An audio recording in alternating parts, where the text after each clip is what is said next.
in these very difficult times.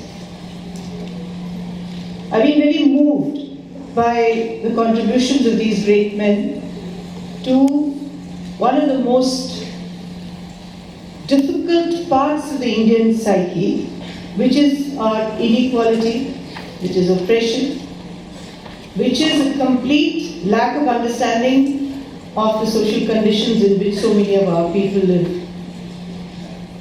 This is the 150th birth anniversary of Mahatma Gandhi.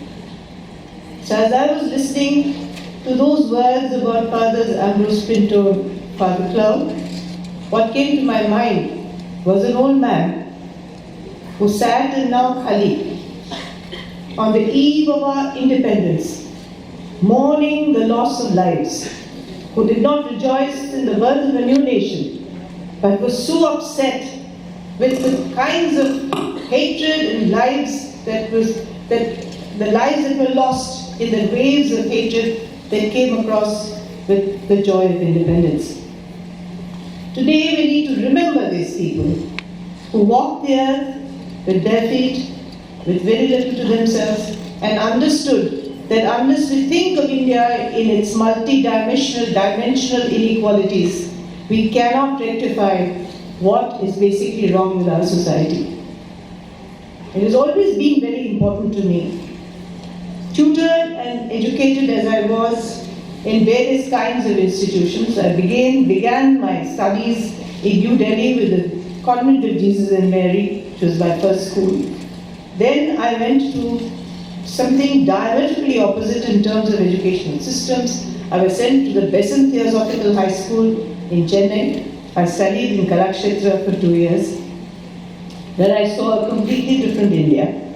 But in India, nevertheless, pushed by the principles of justice and equality, of the right for all of us to live with the culture that we are born with, for the right to women to perform on stage, right to provide for musicians who were financially bankrupt, who were culturally unappreciated in those days, give them a campus to live and work with.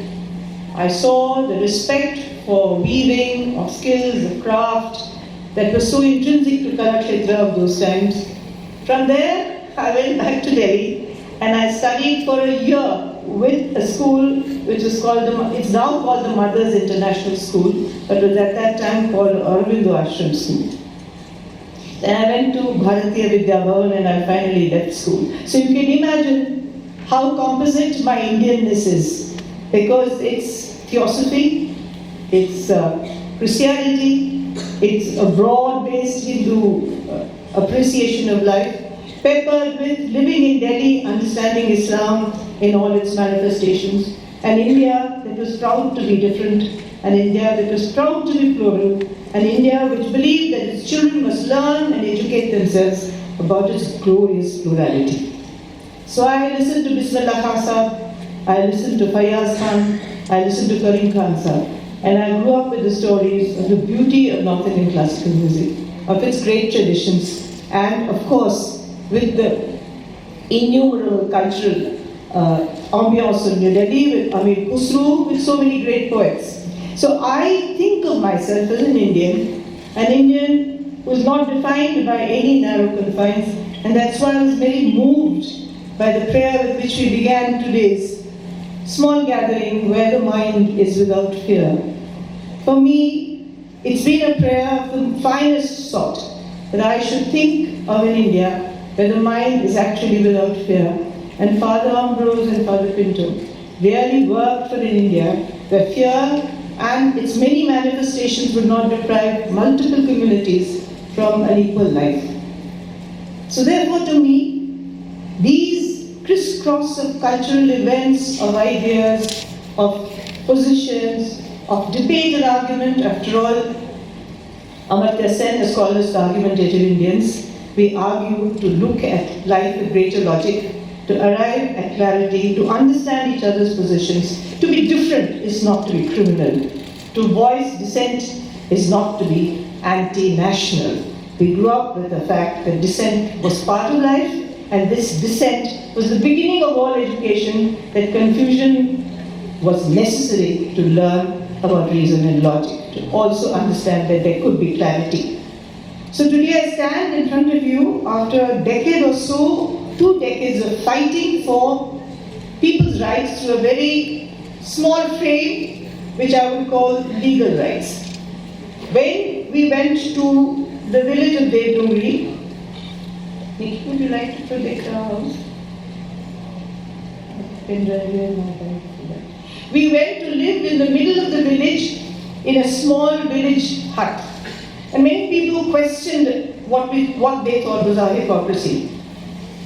Because they thought Nikhil and I came from backgrounds where none of our forefathers in living memory have ever lived in a village hut. But Shankar, our third friend, came from that background and we lived in his sister's hut, evoking images of Mahatma Gandhi for some people because we even had a goat. But for us at that time, it was important to live like that, to understand the daily reality of people who fight for human rights, not once in their lifetime, but every single day. There are atrocities committed on them because they are Dalits. There's atrocities committed on them because they are women. There are atrocities committed on them, of course, because they are very poor. And the lack of access to even a person who would listen to their genuine grievance was phenomenal. We knew all this intellectually. I had already worked in several kinds of sectors and several frames in which I understood it intellectually. I also worked for 9 years before that and lived with villagers and learnt a lot. But in coming to Devdungri and living through the frame of the MKSs and its focus, we wanted to work with people to realize constitutional rights within the democratic frame of our democracy, of our democratic constitutional rights, of understanding that you have to make this democracy work with people and you have to dream with them. Dreams that we dream in our private cloisters never work, because dreams are manifold and dreams are so different. So we have to dream with the people and we have to dream with reality, touching our skin at every point to understand that these dreams have to be tempered by hunger, by poverty, by daily humiliation, and the dreams therefore change their contours and their paths systematically. That's why I feel that India's inequality is multidimensional. There are so many intersections. You fight for poor rights. When you fight for poor rights, you get together as one community. The moment there's an intrusion of a religious bifurcation or a caste bifurcation, we crack. And then again we have to rebuild to make our unity again a very important factor in our fighting for rights. In the many years that we spent looking at various things, we were extraordinarily lucky because we came at a historical period of time when Indian democracy was looking at itself critically and was understanding that there were cracks, that they were unable to deliver. There were so many issues of lack of transparency which led to so many questions. But it was the poor who taught us how things should be. Tell you a couple of stories and I won't tell you stories. Because I live now in an environment in which much of our stories are told as allegories, as fables, as political parables. And we don't understand political analysis as well as we do political stories. So I'll tell you a couple of stories and then we'll go further. One of the first things that happened when we were there was the drought. There was 3 years of extremely severe drought. And in that, in Rajasthan, like I believe the Icelander describes snow in many ways, in Rajasthan we describe the drought in many ways. For us, drought is not just merely drought. In Rajasthani, there are many ways. The first drought is when you just don't get water. But one tiny rainfall makes your subsistence crop grow. Then there is another kind of drought in which you get plenty of water, but because it's come at the wrong time, the subsistence crop is devastated. So you have water, but you don't have your basic food. Then you have the third, in which there's no water. So there is no water store, there is no food, and as a result, there is no employment. When we went, it was called Chappaniyo Akal, they call it. It was the most terrible time of drought. And we were there struggling to get to know what government could do to help us in this dire situation. Time and again, people asked not, what would you think they would have asked for? They didn't ask for food. They didn't even ask for water. They asked for work. Every time we got together in any place, the main demand was for work. Give us work so that we can live with dignity. They never said, give us a dole. They never said, give us arms. And I remember a historic meeting in which we had all got 500 of us had got together to meet the team from the Planning Commission which had come to examine the dog. And I remember they said, when they said, should we organize kitchens? They said, no, you can organize kitchens if you wish. Please give us work.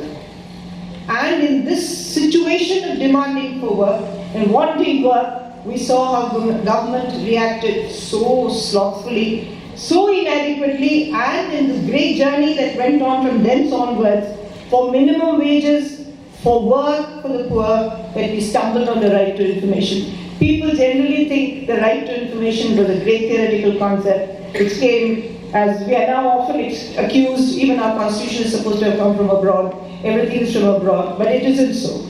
The concept of the right to information grew from actually the place where there was no blade of grass. It didn't even grow at the grassroots, because I don't even know if there was a grassroots in that family. So it's from there that the demand grew. And we understood that minimum wages will be denied to us because of papers, because we asked. When we got, very few people got work. 300 people demanded work, 10 people got work. The 10 people didn't get their minimum wages, so we went and repeatedly sat on dharna, went in processions, asked for the minimum wage, and they would say, you're telling lies, the record says that you've been being paid the wage. So we said, show us the records. They said the records are secret documents. You can't see the records. It's at that point of time that our great friend, comrade, poet, Mohan Bal, the Dalit, poor peasant, who was our lyricist, who's composed so many songs for us, said to us, if you don't get those records out, we'll be forever trying to prove that we are speaking the truth. So in a sense, the experiments for truth that Mahatma Gandhi talked about and the constitution that Ambedkar gave us came together for us in this big struggle for the right to know and understand what was in those records and how do we prove a relative truth of what we are saying, that we did work those 8 hours a day. And though you think it may seem academically very boring to our young people, but if you do not get that minimum wage, there is no food in the house, there is no schooling for your children, there are no clothes on your back, there's nothing. So that minimum wage is the only guarantee that we used to give our very poor people. Even that has been, I think, amended or maybe changed with the new labour code. So we are really in great trouble these days. Let's go back a little bit to what Mohanji sang. He sang a song. I can't sing. I wish I could, like my friend Shankar, who holds thousands of people mesmerized. I can't sing like him, but I can at least quote what Mohanji said. So Mohanji sang the song, going from place to place, with plays, with theatre, with songs, of course with protest. So everywhere we went, there was a song when he sang that he said, how many of you understand Hindi? May I say it in Hindi first and then translate it into English? He said, पहले वाले चोर तो जंगलों में रहते थे, आजकल के चोर तो बंगले में घुस गए हैं, राज चोरों का. Then he said, पहले वाले चोर तो बंदूक से मारते थे, आज का चोर तो कलम से मारता है, राज चोरों का. So he placed the whole issue of oppression and poverty in the center of the RTI debate. And he said now those records have to come out. Repeatedly he sat on protest, and this whole story is there in a book which we published recently called the RTI story, which is done very well for some odd reason. It's a collection of stories of poor people and peasants to counter the narratives that big policy can only be made by people who have academic qualifications in education, and policy has to come from top down, and that power alone can decide what is just. That the powerless have no minds, they have no brains. But believe me, everything I say today has somehow got my friend Dorothy, who was the Sarpanch of Harmada, who's never gone to school but is computer literate. Of Mangi, my friend, who's my intellectual friend, who's never been to school. Of Buriya, who said the most potent lines always, but who was older than I and never saw a school. Of Mohanji, who never went to school. Of Shankar, who went and did his BA, but did it in a very odd way, like all children who are poor. And then Lal Singh Ji and so many others who taught me my wisdom, my politics, and essentially how to keep myself going, which is so hard for an activist, has come from these people. But let's go back a little bit to the Constitution, and let's see what Ambedkar said and what Sarvapalli Radhakrishnan said when we became independent and when they gave the Constitution to the Constituent Assembly. These are words we don't normally hear. Sarvapalli Radhakrishnan, on the night of August the 14th, 1547, said that we must be aware, and then I quote, our national faults of character, our domestic despotism, our intolerance, which have assumed different forms of obscurantism, of narrow-mindedness, of superstitious bigotry. Our opportunities are great, but let me tell you that when power outstrips ability, we will fall on evil days.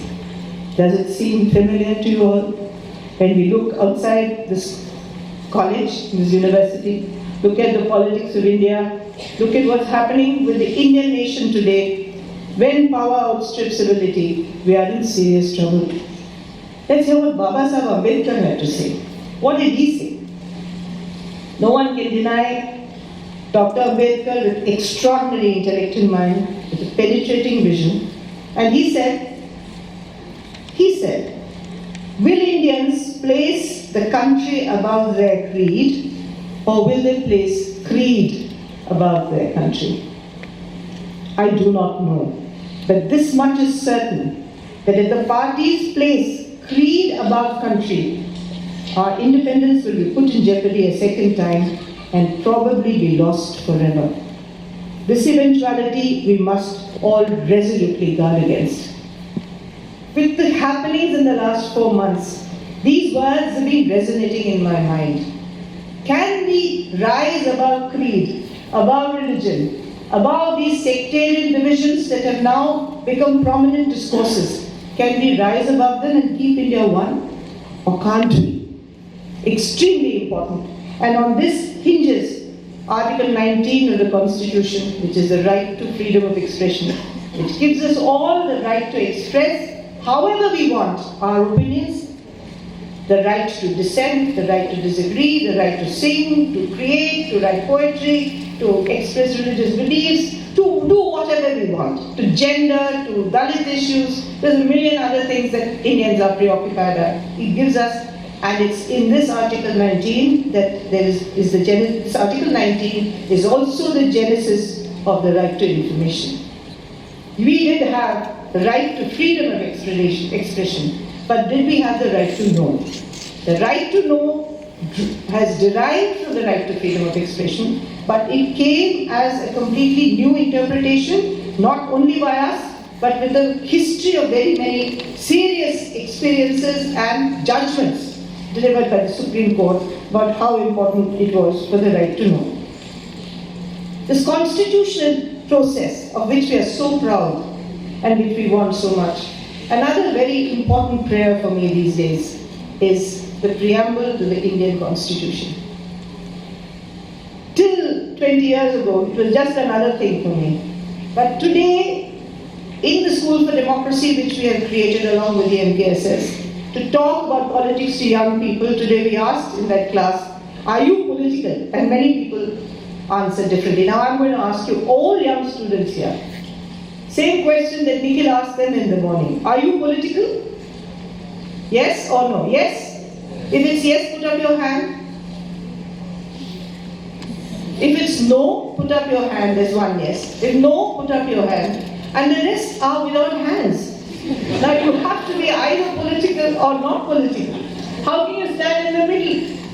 How can you? Okay, then let me ask you a third question. Are you going to vote, those of you who haven't? And are there people who have voted already? Please put up your hands. Are you going to exercise your vote? Some of you won't vote at all. Will you exercise your vote, your plebiscite?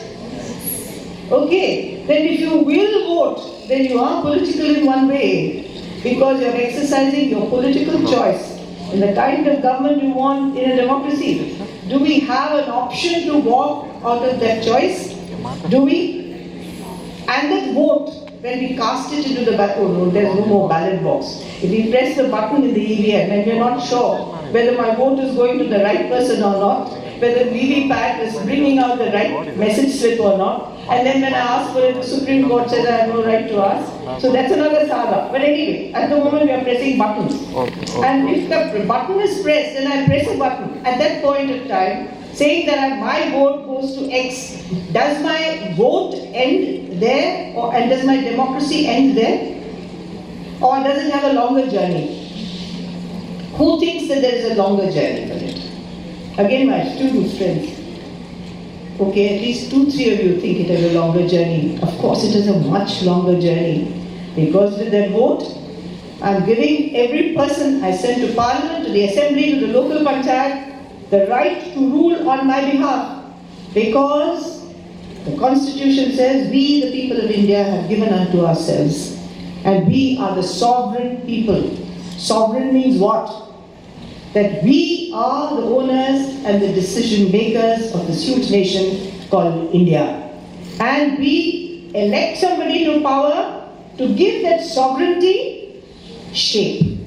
To give it a certain shape that will make it possible for you and me to access that sovereignty in ordinary terms. But does that happen? And who's going to monitor that sovereignty? Who's going to find out whether the vote that was promised in many manifestos that come out and promises galore, are they ever kept? Who's going to monitor them? So if we just give the vote and then decide we are going to run our own lives, then they will run the country for us. So we will have extraordinary happenings, like the demonetization that happened overnight. A decision affecting 1.2 billion people taken by 5 or 3 or 2 people. Does democracy mean that? Democracy means decisions must be taken through a process which then distinguishes it from other forms of government. Was my opinion sought? Was the opinion even of people who run the business of banks sought? Was the opinion of economists sought? Was the opinion of anyone sought? And if this is the way it's going to run, is it a democracy? Question mark. We have to ask these questions. It's not a question.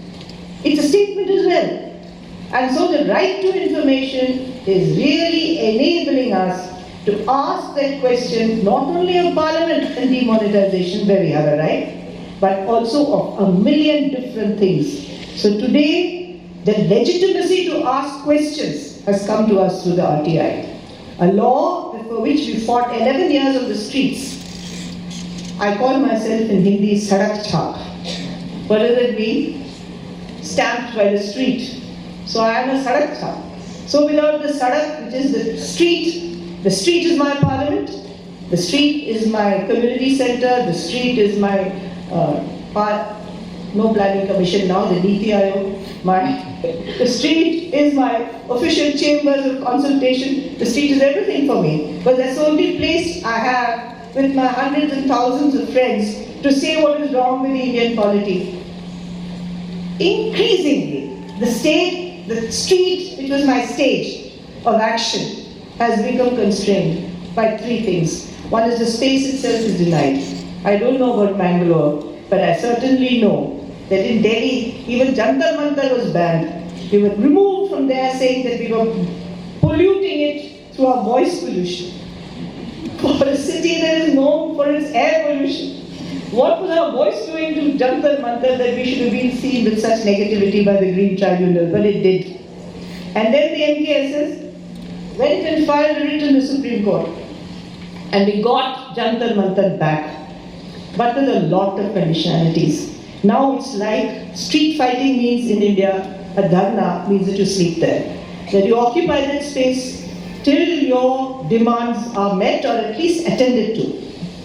In Jantar Mantar, now it's 10 to 5. So you go and maybe even there's a weekend, I don't know, that you're not allowed to work on the weekends.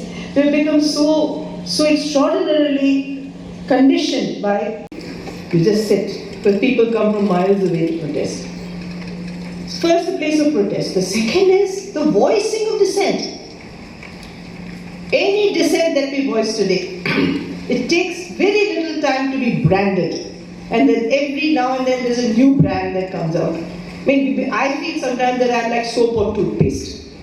New brand comes out, maybe even that is a little too conventional. Maybe like Fair and Lovely or some beauty cream or something that changes every day. So one day I'm a Nakshal, the second day I'm an urban Nakshal, the third day I can be anti-state, the fourth day I can be anti-national, the fifth day I can be called destroying democracy when all I'm trying to do is to build democracy.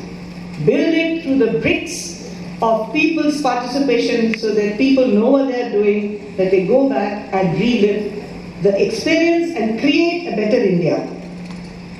So it's through these. How do we translate liberty, equality and fraternity so that people who promise economic equality in this country and social equality can somehow access it? Now what are we actually asking for? We were asking for a very small thing, but a very, very large thing. And in our MKSS, we have a slogan which says, Nyay Samanta Ho Aadhar, Aisa Rachenge Hum Sansar. We will build a country or a world or whatever space with equality and justice. Equality and justice are very, very heavily loaded words, but they are the base of our existence. Because if we don't have equality and justice, there is no India. It's an aspirational value, if you like. It's something that has to be embedded in our minds. It may or may not be realized in one stroke or in 10 strokes, but it may be realized piecemeal. That's why in this battle against multidimensional inequality, we have to have multiple tools to fight to regain whatever we can of our rights. Let me quickly go through some of the things we did. First and foremost was the right to question. Any poor person went and asked the Sarpanch, why didn't you pay me the minimum wage? And got a little aggressive, the police came, arrested him, and he was in jail. Anyone went and asked the Sarpanch or the BDO or anyone about anything, we were allowed to enter the office. We asked to see the list of BPL, the BPL list in the BDO's office. We were told it's a secret document. We asked to see the labor list of people who work on a work site. It was a secret document. I'm talking of the early 90s. So the first thing that dawned on us that we must have 4 things. And what are they? We wanted transparency. We wanted of all government departments, we wanted absolute transparency of all documents to be placed before the people. We also asked for public audit. We said all the fraud that has been exposed has gone through financial audit. The finance department has come, has looked at all the bills and vouchers and ticked everything off and said this is okay, that's okay. And as soon as the audit party comes to any government department, I don't know, people from government, friends from government must be sitting here, they're always fated with special food. So they get, in Rajasthan you don't get cashew nuts, you get them here very easily. And grapes, which you don't get in Rajasthan very easily, and glasses of milk rather than tea. So when the tea and the grapes and the cashew nuts go to the government office, everybody knows some audit party is coming. So how else do you keep them happy to get the audit through? But all the documents that were examined in the process of our various public hearings had been financially audited and proven that everything was all right. But we proved dramatic blunders.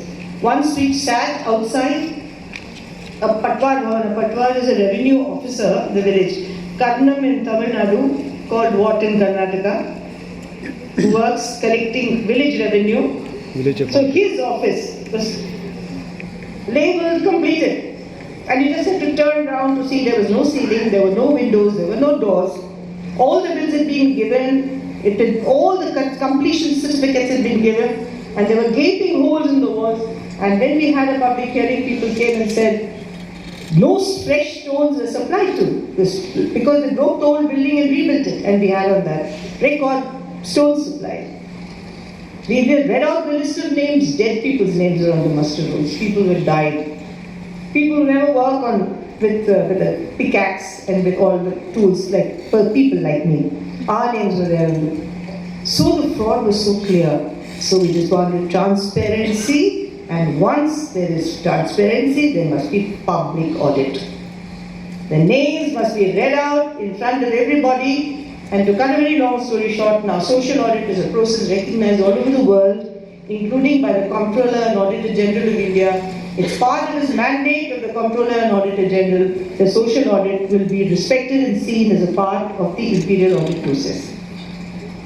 So that was the second demand. The third was accountability.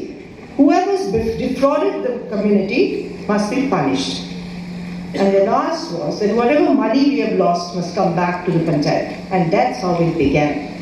And it ended 3 days ago in a huge portal being released by the government of Rajasthan under Section 4 of the RTI Act, which is suo motu disclosure of information, where I invite all of you to go to the Jan Suchna portal, click, and you can go in. There are no sentinels standing there in form of admin logins. You can go in and you can go right in and you can see the last person. You can go into a family account and you can see how much real-time grain has been lifted from the PDS in the name of an individual. It's extraordinary. So this long journey that started the first time in a village called Kot Kirana in 1994 has ended to some degree, with a degree of success, on the 13th of this month when the portal was inaugurated in Rajasthan. So it's attrition. Getting this kind of thing through is attrition. As Samuel Johnson, as a student of literature, Samuel Johnson said, genius is 1% inspiration and 99% perspiration. I would say genius is 1% inspiration and 99% persistence. To doggedly go on, because every time there's a disappointment, a setback, but you can't give up. And it's this doggedness that is given the name of a struggle. That's why people like us who are in these movements are called people in a struggle. Anyway, to come back to it, so we began with these and we went into large formations of struggle. We did big sit-ins and dharnas, which we call dharnas. We got the whole of India involved. India got involved. All the big social activists got involved. Journalists got involved. Banking sector got involved. I came here for a bank meeting, by the way, many years ago, and we got hefty support financially from them. And when every sector got involved, and so it became a democratic movement, where every sector wanted the right to know so that they could have a better life, because it affects all of us. That's why today we have 60 lakh users of the right to information every year. These are just the applications. We don't know how many more actually use it. But those applications which have been counted, there are 60 lakh people. So what did the RTI do? It legitimized the right to ask questions. And in legitimizing the right to ask questions, it actually laid the foundation of democracy, because democracy is nothing but giving you the right to question your representatives, your bureaucrats, your institutions, your politicians, your political institutions, and how they function. But for the first time, the right of questioning got legitimacy and power was distributed through that. Because once you give up absolute power, you give up your right to be arbitrary and your right to have impunity. Two huge, I wonder if the kids will understand, but the teachers will have to break up what these words mean and tell them what it means. But impunity is when a person in power is always above the law. I mean, supposing I'm your teacher, I can't beat you black and blue and say that you can't beat each other. And say, I have a right to beat you guys, but you can't beat each other up. You will never respect me.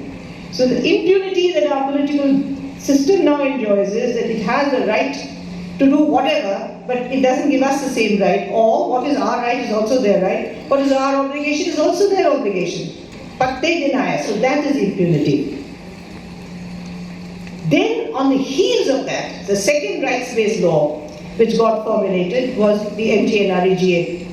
Because we were working for right to work actually when we wanted right to know. So we had some very nice slogans. One slogan was, Har haath ko kaam do, kaam ka pura daam do. Har haath ko kaam do, kaam ka pura daam do. Every pair of hands have a right to work and to claim the right wages. Now we've added 2 more lines because we're now fighting for pension. We say har haath ko kaam do, budhape mein aaram do. All the workers who work day and night, digging, building, when they get to my age, they can't do that kind of work. So what about a pension for them? So we've gone on to Aramdo. Anyway, so the MGNREGA, which gives, today there are 10 crore families which are getting food, which are getting those wages and able to survive today. So when we went to the village, I used a religious idiom and asked my friends there, what do you do when you do a pious act? You feed people in India. No matter which community you belong to, you feed. Feeding is one of the most pious acts in India. So whenever you want to do something, you give 100 people khana, 200 people khana, 300 people, you have 100,000, depending on your money and your work, you go on extending. So I said, supposing you join this campaign, it's not your 100 or 1,000 you will feed, you feed crores of people. So it's the most pious act to join the MGNREGA because through that act, you're really feeding thousands of people. So the transfer of idiom from the sacred to the legal is critical sometimes. And it's through that kind of communication that people understand you very quickly. Then the right to education, then the National Food Security Act, and the National Food Security Act, the consciousness of it began when we asked for food from our PDS shops and they said there was no food, and we heard in the newspaper that these godams were full of wheat rotting away and they were being sold as fodder to animals, but they wouldn't give it to us. So then we had another struggle that joined and it grew into the right to food struggle. Then we had an existing tribal rights struggle going on in the whole of India, in which so many people were involved about tribal rights. So the tribal rights people came in, and the government at that time, the UPA 1, brought out a small commitment to the people of India called the National Common Minimum Program. They promised India that they would, in their 5-year term, give us the following: a Right to Information Act, strengthened Right to Information Act. They would give us the National Food Security. They would give us also the Employment Guarantee. They would give us this, that and the other. So the accountability that we asked of the Panchayat is also of the National Parliament. So if you say you will give us something, you jolly well give it to us.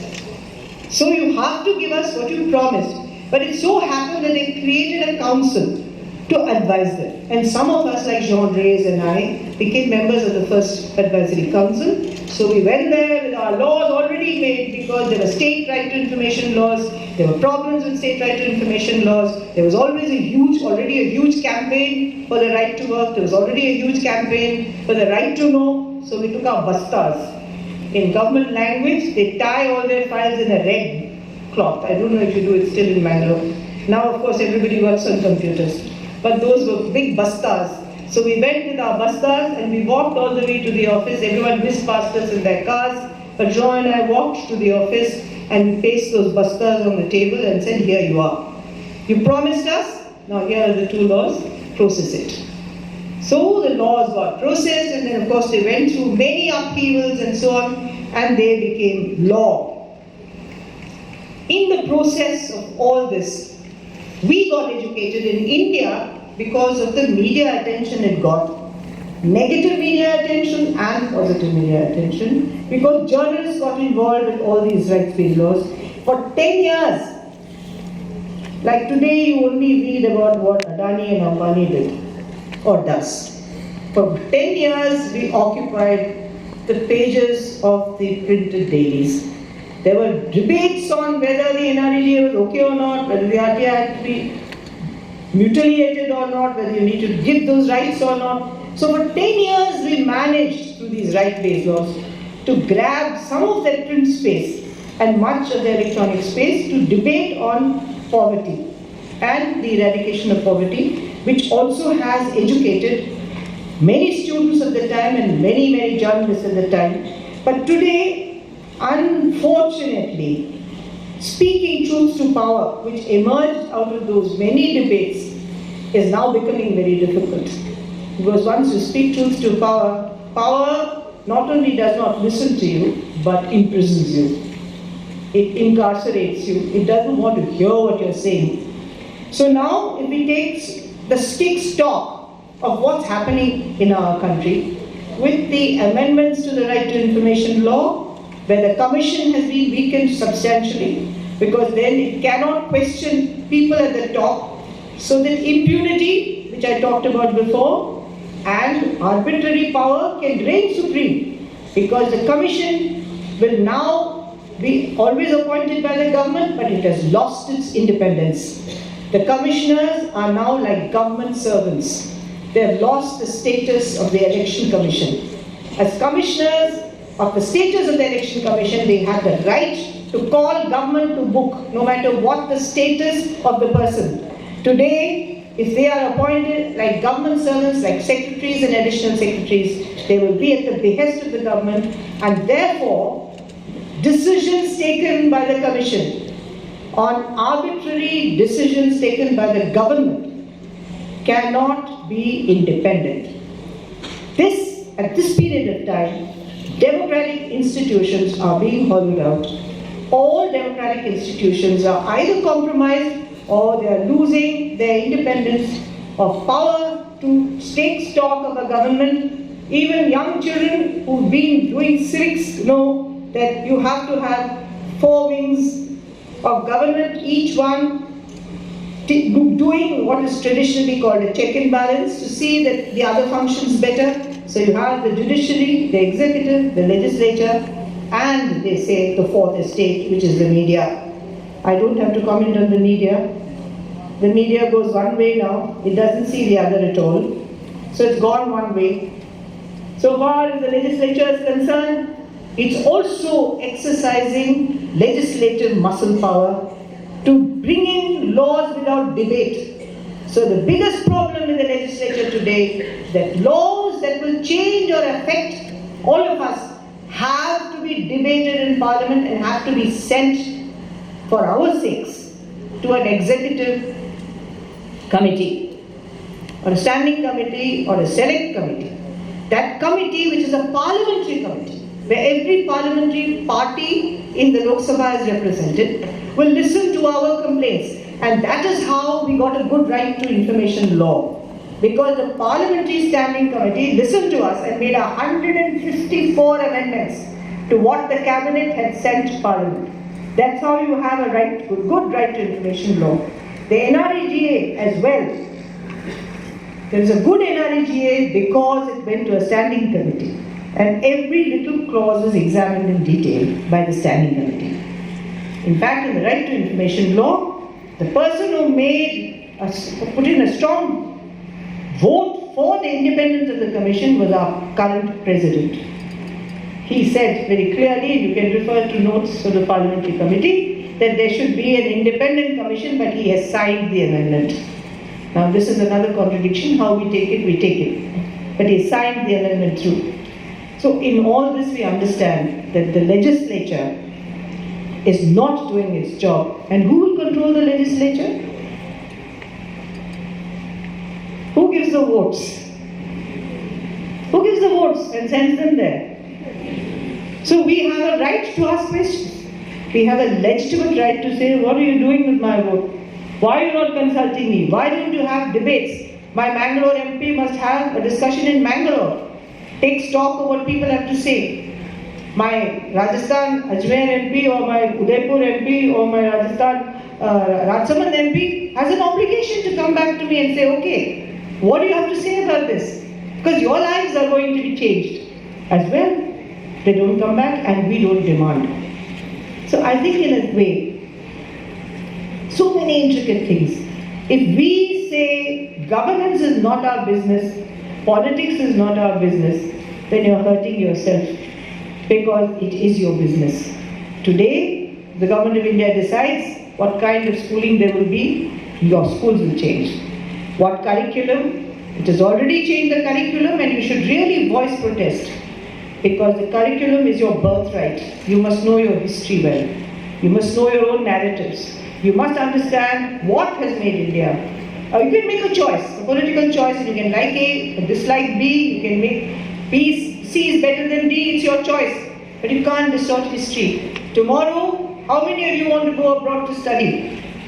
Put up your hands, let's see, just a dream. How many of you want to go abroad to study? Quite a few. So if you go there with this kind of curriculum in your heads, you will come up against a great deal of trouble. Fortunately or unfortunately, in the last 5 years, I've gone and taught in McGill, which is a university in Canada, and I've gone and taught in the Central European University, and I was lately in Brown, which is also a university in the East Coast of the USA. You cannot take half-baked information and bad knowledge there and say that you represent India. You will represent not only, you will shame not only yourself, you will shame this country, you will shame the entire process of knowledge that this country boasts about. You will also put a big black question mark on the integrity of our public educational system, of the curriculum, and of the status of all of us. And this is not what India is about. Remind you that there's a famous story of Nachiketa. How many people know the story of Nachiketa? Do you know? Yes? One of my friends knows at the back, but the kids don't know. Nachiketa is a story that an old mythological story or history or whatever you like to call it. I would say it's a myth, that Nachiketa was offered by his father. His life was offered by his father to Yama, the death god, because he wanted some boons. And so Nachiketa goes to the doors of hell, because his father then says, you don't have to go, he hasn't come for you. He says, no, you gave your word, I must go. So he goes to the doors of hell and he stands there. And for 3 days, the god of death has no time, he's too busy. God knows, like all our bureaucrats, he must have been very busy, collecting whatever he collects. So finally he opened the door and he found this young man standing there and said, what are you doing here? What's your name? He said, Nachiketa. So what are you doing here? He said, well, I've come, you wanted my life and I've come here. He was amazed. So he said, ask for 3 boons and I'll give it to you. But Nachiketa didn't ask for his life. He asked 3 philosophical questions, and that is at the root of much of our philosophy. In a country which celebrates the life of Nachiketa, if you don't question, if you don't look at knowledge for what it's worth, no matter whether it's Yama who spoke it or Nachiketa who spoke it, with knowledge, how can we say that questioning is wrong, that dissent is terrible, that we are fractured, that so-and-so religion, so-and-so religion, I am this and I am that, when basically we are all human beings. And if we forget that, can India survive? And there are so many things that are happening which are disabling us from speaking truths to power. What is happening in Kashmir, what's happening to dissenters, what's happening to so many of us. You will be told that there is a post-truth generation. Your post-truth, which means now truth doesn't matter. Whether or not you've been told that Mahatma Gandhi betrayed India, which is the current narrative, whether you've been told that he is the traitor and Godse is the hero and the martyr, Mahatma Gandhi is the true martyr, and you must read him, and you must understand why. You can't take narratives that are told. You don't take my narrative also. You better read and find out whether what I'm saying is right. So there is no post-truth generation. Truth is important. Whether you're American or Indian, or whether you're Christian or Hindu, or whether you're Islamic, or whether you're Jewish, or whether you're a Sikh, or whether you're a Buddhist or a Jaina, it doesn't matter. Truth is universally important. It's an axiomatic proposition. So when we go away from truth, we run away from everything. It's important. There's no trust deficit in India. Why should I trust my government? I have a social contract to the vote. So I remember it's a contract to my vote. I give you my vote, I don't even know your face. How can I trust you? The politician who stands in my constituency. I give you the vote because there's a social contract in the vote. Through this vote, I hand over to you. What do I hand over? a part of my sovereignty to take decisions, to run my country better for me. That's what I give you the contract for. So in a social contract, that person is obliged to answer me and can't say to me, I will not. I didn't touch upon it, but the God of technology will not work. Technology will only work when it's a good servant. It's a terrible master, and we have shown through the Jan Suchna portal that it can be a very good servant. But when it becomes master, we are all dead. Whether it's the National Citizenship Register in Assam or the Aadhaar, which I didn't have till about a month or 2 months ago because I had to get the Aadhaar, when all my 10 fingers don't have fingerprints, but I still had to get the Aadhaar. What will the Aadhaar do? It will take away what RTI gave us, but have you ever stopped to think? So, I want to go back to 2 quotations and I'll end here.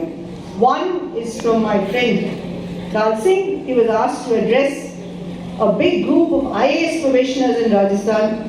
It was very cold winter in Rajasthan. We were sitting huddled and we were on a big protest. So he was huddled under a dari, which we put on the ground. So looking quite comical, but there were 5 of us who went to address those. And they asked him, they gave us half an hour. So Nikhil and Shankar and I and Lal Singh and I, and 5 of us went. We always go in bunches because we feel all public action is in bunches, it's never one person. All those awards were given to the MKSS, not given to me. A single thought is not original to me, it's all come from other people. So it's the collective that is so important in a democracy and even in thought, because daily challenges make you refine your thought process and you become better. So they asked him, finally they said, better finish what you have to say, 2-3 minutes because lunch is coming. They gave me and Nikhil and Shankar 10 minutes each. I'll tell you what Raj Singh ji said, कि सूचना का अधिकार नहीं मिले तो क्या हम जिएंगे या नहीं जिएंगे? If we don't have the right to know, we wonder whether we will survive or not survive. आप सोचते हैं कि सूचना का अधिकार मिल जाए तो क्या आपकी कुर्सी रहेगी या नहीं रहेगी? You people are afraid that if there is a right to know, you will lose your power and control over people because it's all attached to status. The last line he said, मगर हमें सबको मिलकर सोचना पड़ेगा कि सूचना के बगैर क्या ये देश या दुनिया रहेगा या नहीं रहेगा. The last line was so philosophical. He said we must all collectively think whether there will be a world or a nation without our collective right to know. It is people like Lal Singh who are my gurus. It's people like Lal Singh who have taught me. It's people like Lal Singh I still live with and who draw inspiration. I draw inspiration from them, who never come to Bangalore. But I invite you all to come to Rajasthan to meet the Lal Singhs and the Northis and the Buribais and so many of them and all the various people there and discuss your issues with them, and you will realize that I'm not taking you for a ride. But I will end with a quotation from Jeremy Cronin, a South African poet, who said, "What is democracy but speaking truth to justice?" He said, democracy is speaking truth to justice, making justice powerful and power truthful. Thank you very much.